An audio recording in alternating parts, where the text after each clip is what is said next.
Hey guys, what's up? In this short tutorial video, I'm going to show you how you can export or save conversations with your team members on Slack really quickly. So let us get started. Head over to Slack, log into your account and select the workspace in the top left corner.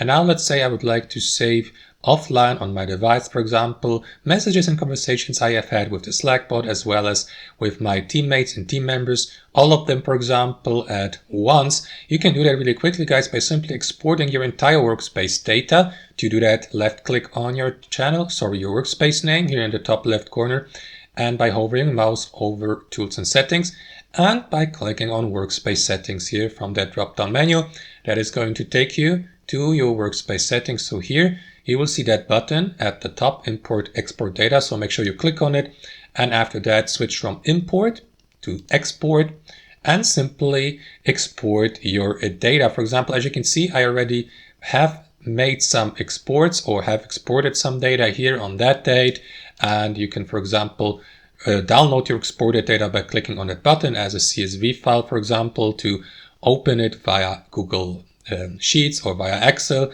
If you haven't done that yet, guys, simply start by exporting your date range here. Select your date range, like the last 24 hours or date from the last week, the last month, or your entire history, for example, and confirm by clicking on Start Export here.